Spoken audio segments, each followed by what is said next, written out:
La maladie mortelle.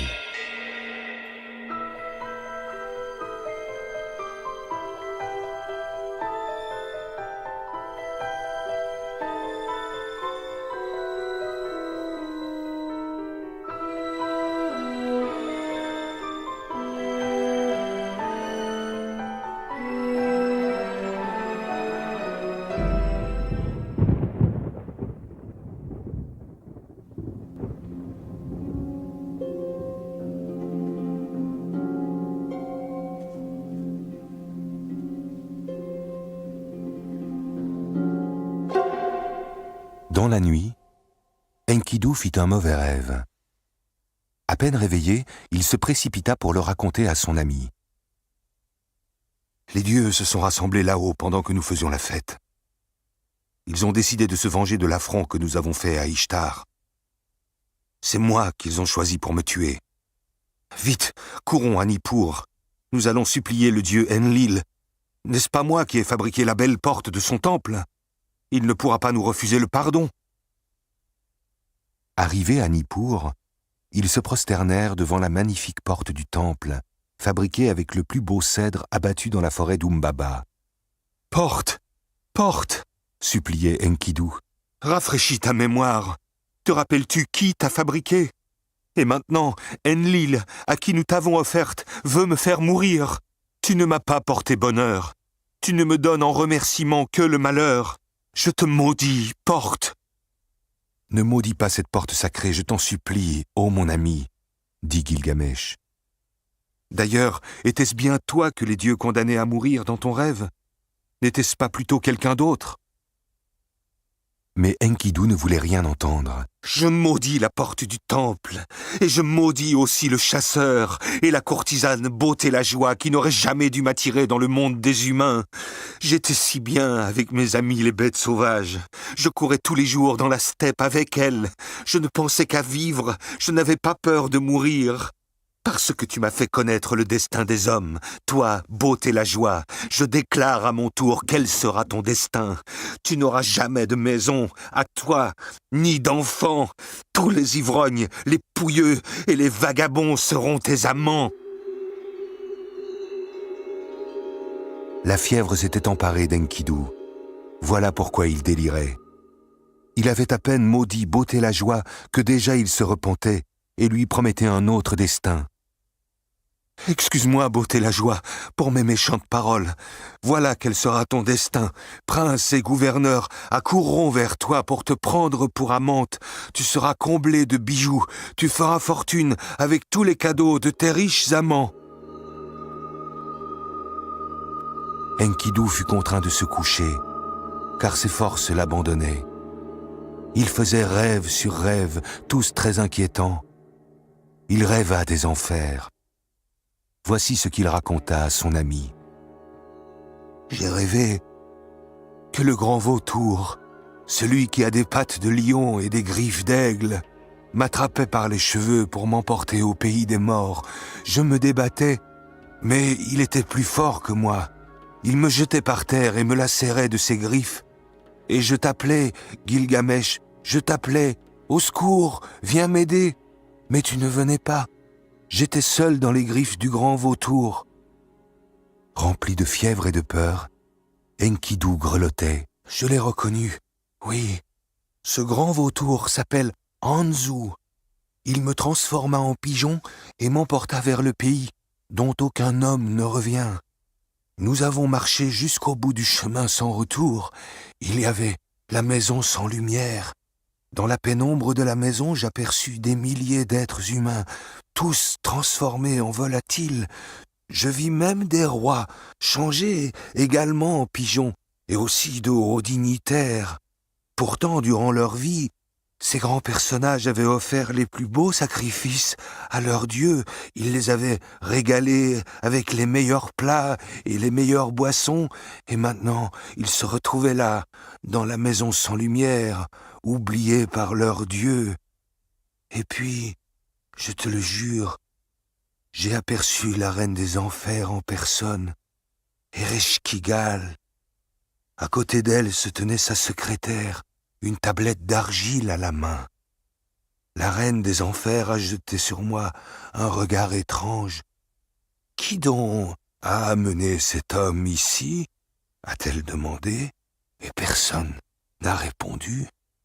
Aussitôt, j'ai tout compris, Gilgamesh. J'étais arrivé à la fin de ma vie. Tous les jours que j'avais vécus étaient inscrits là, sur la tablette. J'avais dépensé tout mon compte. Il ne m'en restait aucun. Et toi, mon ami, tu ne pouvais plus rien pour moi. Dans la vie, nous étions inséparables. Mais tu me laisses partir tout seul, au pays des morts.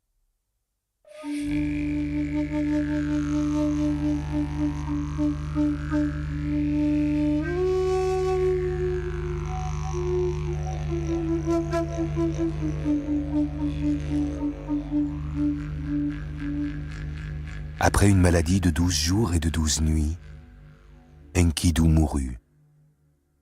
Et Gilgamesh se lamenta.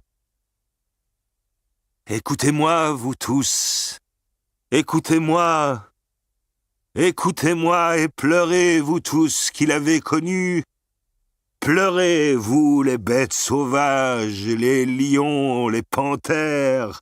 Pleurez, vous les paysans et les bergers, et toi aussi, beauté la joie, la courtisane, et vous les anciens de la ville d'Uruk, écoutez-moi pendant que je chante la complainte de mon ami. Enkidu, tu étais ma hache, mon épée, mon bouclier, ma robe de fête. Quel sort cruel t'arrache soudain à moi? Toi, l'onagre, la panthère du désert, toi avec qui j'ai gravi la montagne, tué Umbaba le géant et coupé les cèdres, toi avec qui j'ai tué le taureau du ciel, quel est ce lourd sommeil qui soudain t'accable, et tu ne m'entends plus?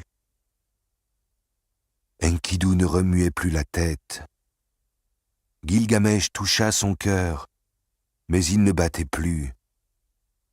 Alors il recouvrit d'un voile le visage aimé, comme on le fait pour une fiancée. Il se mit à tourner autour de lui, comme un aigle tournoie. Il allait et venait, inquiet comme une lionne à qui l'on a volé ses petits. Il défit sa coiffure, et les cheveux masquèrent son visage. Il déchira ses beaux habits. Au petit matin, il appela tous les artisans de la ville, ceux qui fondent le métal, travaillent l'or et les pierres précieuses. Orfèvres, métalliers, joailliers, faites une statue de mon ami. Je veux qu'elle ait exactement les proportions de mon ami. Mettez-vous au travail dès maintenant. Prenez votre plus bel or et vos plus belles pierres. Rien n'est trop beau pour la statue de mon ami.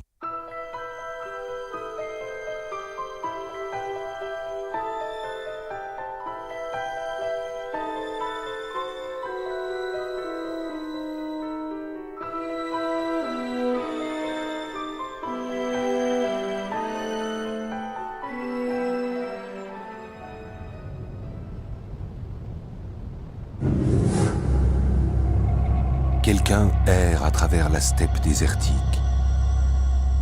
Il a les cheveux sales, les habits déchirés. Il marche en titubant, il ne sait pas où il va.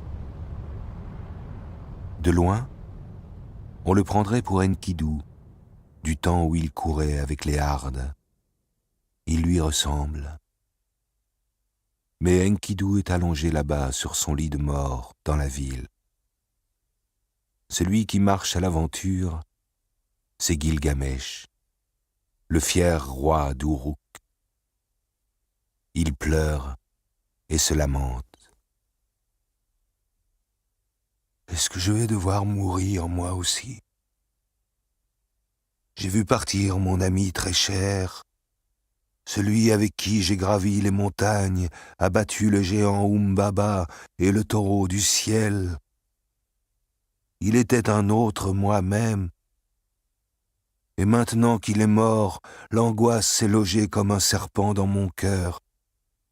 Je ne veux plus dormir dans mon palais, je ne veux plus dormir dans la ville depuis que la mort a su y trouver Enkidu.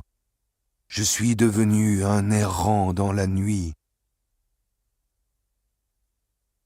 Ainsi se lamentait le grand roi. Il allait au hasard et se retrouva au pied de hautes collines. Il songea alors à Utanapishti, qui vivait là-bas, bien au-delà des montagnes, loin de tous les humains. Cet homme-là avait un secret. Gilgamesh allait s'engager sur les premières pentes quand il aperçut des lions. Il se mit à trembler de peur. Alors il leva les yeux vers le dieu Lune et le pria ainsi. « Ô Sin, toi qui illumines la nuit, écarte de moi tout danger. J'ai tué le géant Umbaba, et voilà que de simples lions me font peur. Redonne-moi courage. » Aussitôt il retrouva sa vaillance. Les fauves couraient, rugissaient, profitaient de la vie avec toute la force et la souplesse de leur corps, alors qu'Enkidu gisait tout raide sur son lit de mort. Cela mit Gilgamesh en colère. Il tomba sur eux à la vitesse de l'éclair, et à grands coups d'épée, il les massacra tous jusqu'au dernier. Après quoi, il passa son chemin. La route pour arriver jusqu'à Utanapishti serait longue. Il parvint au pied d'une étrange montagne formée de 2 sommets, entre lesquels s'ouvrait un défilé bordé de falaises abruptes. Une profonde obscurité y régnait. C'était le seul passage pour arriver de l'autre côté. Gilgamesh était résolu à emprunter ce chemin privé de lumière quand 2 formes remuèrent sur le flanc de la montagne.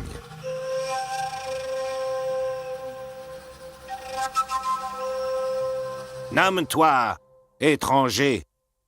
cria une voix. « D'où viens-tu? Et que viens-tu faire ici ?» Les 2 formes se rapprochèrent. Gilgamesh reconnut un couple d'hommes scorpions. La tête et le haut du corps étaient ceux d'un être humain, le bas du corps celui d'un scorpion couvert d'écailles. Un dard géant, planté au bout d'une queue de scorpion, se dressait au-dessus de leur tête. L'un était un mâle, l'autre une femelle. Un éclat lugubre émanait de leur visage et des écailles de leur corps. On sentait que ces êtres-là avaient leurs habitudes avec la mort. Gilgamesh fut paralysé de terreur. « Je me nomme Gilgamesh, » articula-t-il péniblement. « Je suis le roi d'Uruk. » Ces montagnes qu'on appelle les jumeaux touchent le ciel par leurs cimes et les enfers par leurs racines. Elles sont les gardiennes de l'itinéraire du soleil. Shamash, le dieu soleil, sort de terre là-bas, derrière elles, pour commencer sa course dans le ciel. Personne n'a jamais franchi les jumeaux. Aucun homme n'a la permission de les parcourir. Vois-tu ce défilé entre les 2 sommets? C'est la nuit obscure. Tout homme s'y perdrait. Dans ces endroits où le soleil prépare sa course, il n'y a pas de couleur. Il sort de terre, il s'élève dans le ciel aussitôt et très vite il s'en va avant d'éclairer ces montagnes. J'ai entrepris le chemin pour rencontrer Utanapishti le lointain, dit Gilgamesh. Il connaît un secret qui me rendrait heureux s'il voulait bien me le confier. Me laisseras-tu passer? Et d'abord, puis-je connaître ton nom? Je suis un scorpionide. Je m'appelle donc le scorpionide. Il n'y a pas d'autre nom. Et ma femme que voici est la scorpionide. On nous a placés ici pour garder le défilé. Si tu essaies de passer, homme, prépare-toi à mourir. Gilgamesh savait que le scorpionide ne plaisantait pas. Une seule piqûre de son dard était mortelle. Le voyage s'arrêtait là. Jamais il n'obtiendrait le secret d'Utnapishti. Des larmes de désespoir coulèrent sur son visage. Mais la scorpionide s'adressa à son mari. « Ne vois-tu pas que cet étranger n'est pas tout à fait un homme ?»« C'est vrai, » reconnut le scorpionide.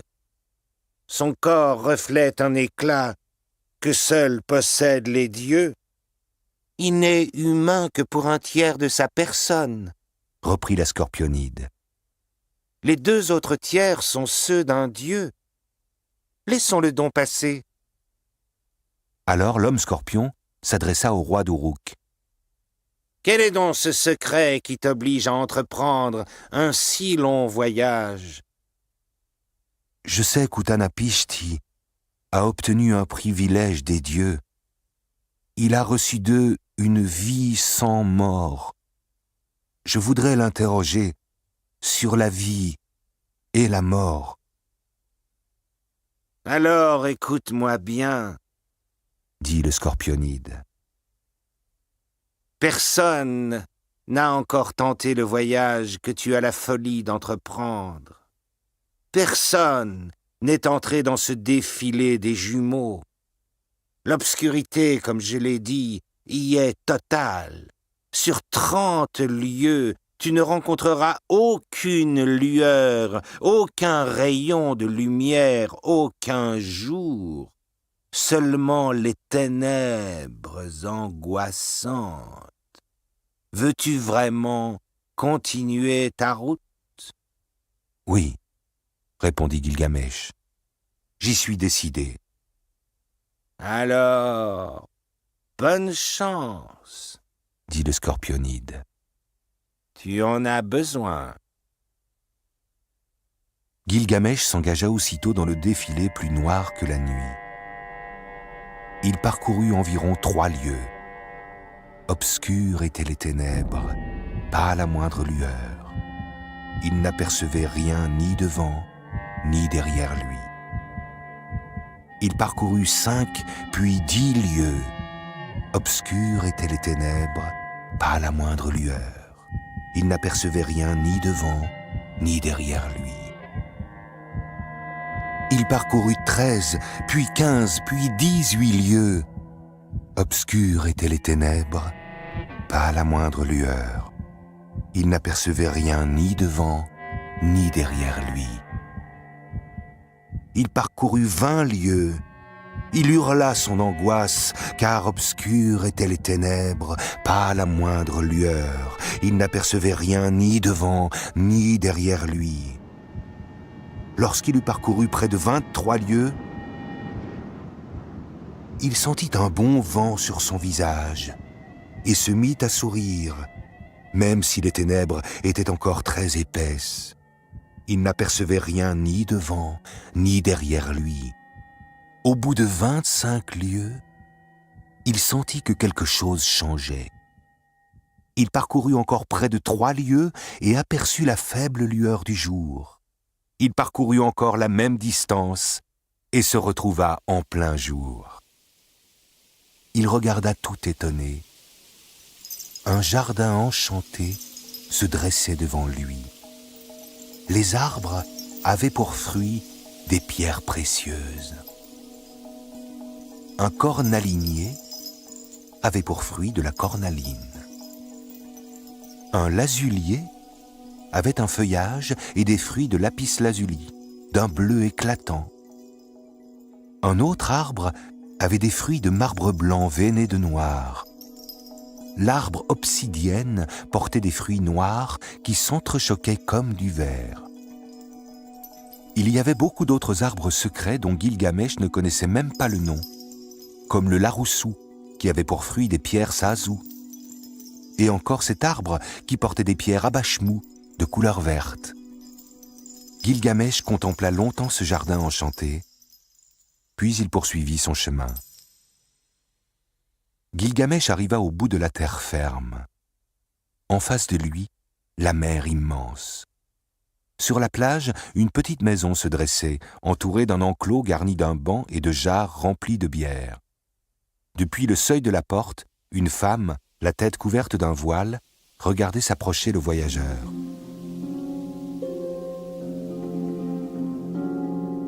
Que peut bien faire cet homme dans les parages ? Se demanda-t-elle. Il a la silhouette d'un dieu, mais il est sale et vêtu comme un vagabond. Qui sait s'il ne s'est pas enfui de chez lui après avoir commis un meurtre ? Vite, elle rentra dans sa maison et barra sa porte. Gilgamesh tambourina, mais la femme n'ouvrit pas. « Qui es-tu, l'homme ? Et que viens-tu faire dans ces contrées que personne ne fréquente ? Réponds-moi. » « Je suis Gilgamesh, roi de la grande ville d'Uruk les Enclos. Au pays d'où je viens, tout le monde connaît mes exploits. C'est moi qui ai tué le taureau furieux descendu du ciel. Et j'ai tué Umbaba, le géant qui gardait la forêt des cèdres. Avant de franchir le défilé des jumeaux, j'ai massacré des lions. Et je pourrais bien fracasser ta porte, cabaretière, si tu persistes à ne pas m'ouvrir. » La porte s'entr'ouvrit. La figure de la femme apparut. « Moi, je suis Siduri, la cabaretière. Et je ne te crois pas. Si tu as fait tout ce que tu dis, tué le taureau, massacré des lions et abattu le gardien de la forêt des cèdres, pourquoi es-tu si sale? Pourquoi as-tu ces habits en haillons, ces joues creuses mangées par la barbe? Le soleil et la pluie ont crevassé ta peau. Tes cheveux sont remplis de poussière et emmêlés comme des broussailles. Et je sens ton ventre gargouiller de faim et de peur. Vraiment, tu ne ressembles pas à un roi. »« C'est, » répondit Gilgamesh, « que je viens de très loin. Je me suis mis en route après un grand malheur. J'avais un ami, Enkidu, que j'aimais comme un frère. Avec lui, je ne craignais personne. C'est avec lui que j'ai marché jusqu'à la forêt des cèdres et abattu Umbaba. C'est avec lui que j'ai tué le taureau géant. Nous étions heureux, nous parcourions les rues de la ville en riant, nous chantions, nous faisions la fête. Mais un jour, le destin cruel l'a frappé. Une maladie de 12 jours et de 12 nuits l'a terrassé. Il était étendu devant moi sur son lit de mort. Il ne m'entendait plus, il ne parlait plus. Il ne respirait plus. Son corps, quand je le touchais, ne frémissait plus. Je ne voulais pas croire qu'il ne se réveillerait plus.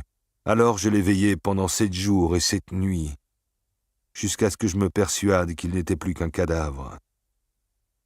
Ensuite, je suis parti. J'ai quitté la ville, j'ai erré dans la steppe. Et aujourd'hui, tu me vois ici, devant toi. J'ai peur. De quoi donc as-tu peur? C'est, répondit Gilgamesh, une peur qui n'a pas de nom. Ce n'est pas la peur qu'on éprouve devant un ennemi, non, ni celle qui vous prend quand un volcan se met à gronder. Ce n'est même pas la peur que j'ai eue devant Umbaba. Cela n'a pas de visage, ça ne ressemble à rien. Mon ami me racontait ses rêves, juste avant de mourir.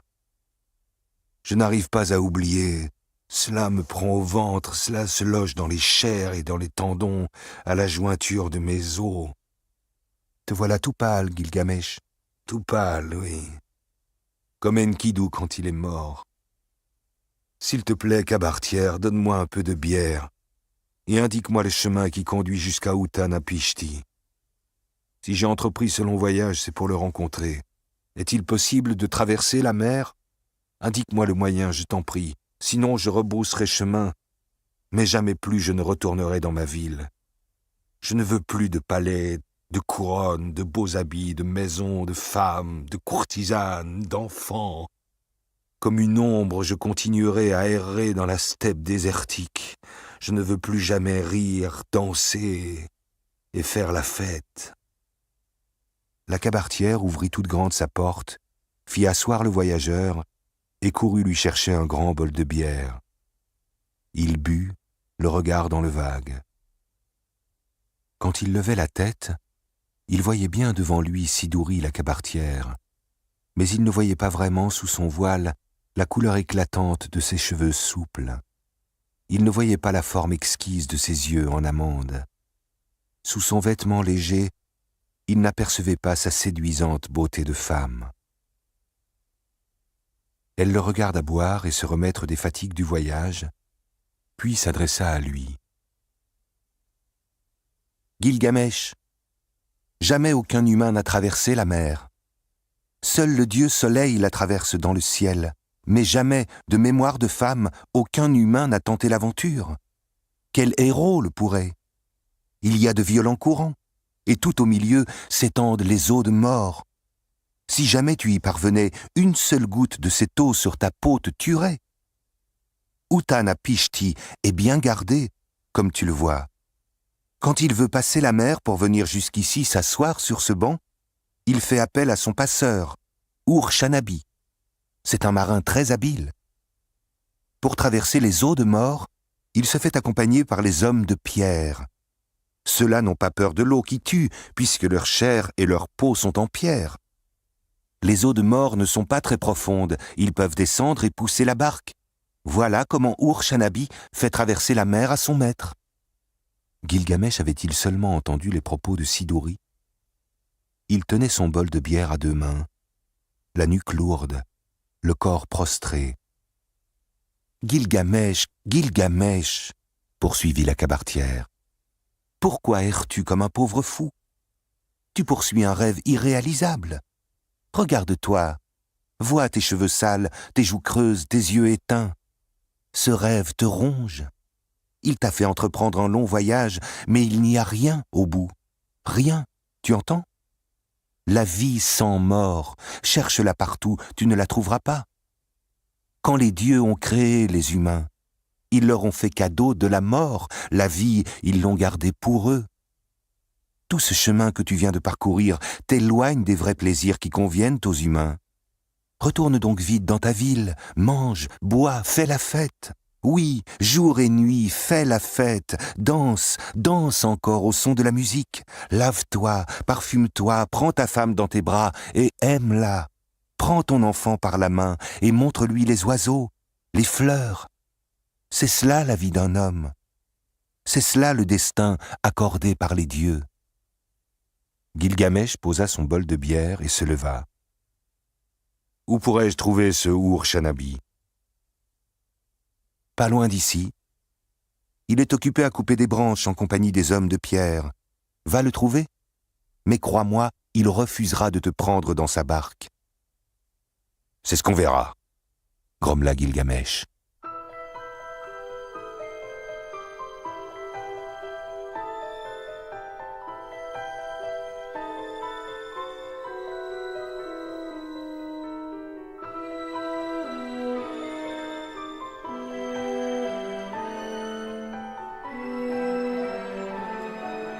Gilgamesh s'approcha en silence de l'endroit indiqué par la cabaretière. Il aperçut Ur-Shanabi en train de couper des branches, en compagnie des hommes de pierre. Alors, en poussant de grands cris, il passa à l'attaque. Ur-Shanabi le vit brandir sa hache et se sauva. Gilgamesh massacra les hommes de pierre, puis se mit à la poursuite du passeur. Il lui asséna sur la tête un coup qui l'étendit par terre. Quand Ur-Shanabi revint à lui, Gilgamesh était penché sur son visage. « Qui es-tu, étranger ?» demanda le passeur. « Que fais-tu dans ces régions où aucun être humain ne s'aventure? Pourquoi ces joues maigres, cette peau crevassée? Et pourquoi cette peur dans tes yeux? » « Je suis Gilgamesh, roi d'Uruk. J'ai perdu mon ami Enkidu. Je l'aimais plus qu'une femme, plus que moi-même. C'était un fils du désert, une panthère de la steppe. Avec lui, j'ai franchi les montagnes, parcouru le chemin de la forêt des cèdres. Ensemble, nous avons tué le géant Umbaba, nous avons massacré le taureau du ciel. Personne n'est devenu plus célèbre que nous. Seulement voilà, une maladie est tombée sur lui. Je l'ai veillé 12 jours et 12 nuits, puis j'ai veillé son cadavre 7 jours et 7 nuits. Ensuite, je me suis enfui dans la steppe et j'ai erré par peur de mourir. Mon ami Enkidu est devenu argile, et moi je ne veux pas être argile à mon tour. Je ne veux pas me coucher comme lui, délirant et grelottant de fièvre, pour ne plus jamais me relever. Voilà pourquoi j'ai entrepris ce dur voyage. Je veux que tu me conduises jusqu'à Utanapishti, le lointain. Gilgamesh, je veux bien t'emmener là-bas. Mais voilà, tu viens de compromettre nos chances de réussir la traversée. Tu n'aurais jamais dû massacrer les hommes de pierre. Ils m'aidaient beaucoup au moment de traverser les eaux de mort. Alors voici ce que tu vas faire. Prends ta hache et coupe dans la forêt 120 perches hautes de 30 mètres.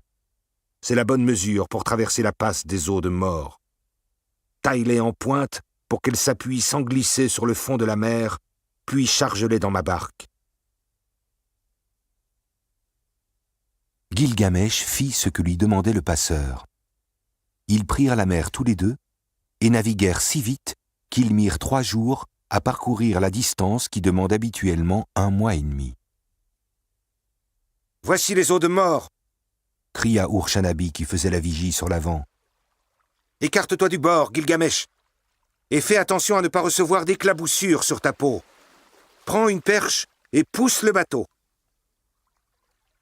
Gilgamesh prit une première perche de 30 mètres et l'enfonça lentement dans l'eau jusqu'à ce qu'il touche le fond de la mer. Il poussa, et quand l'eau allait arriver à ses mains, il lâcha la perche. « Une deuxième !» commanda Ur-Shanabi le passeur. Gilgamesh fit de même avec une deuxième, puis une troisième, puis une quatrième perche.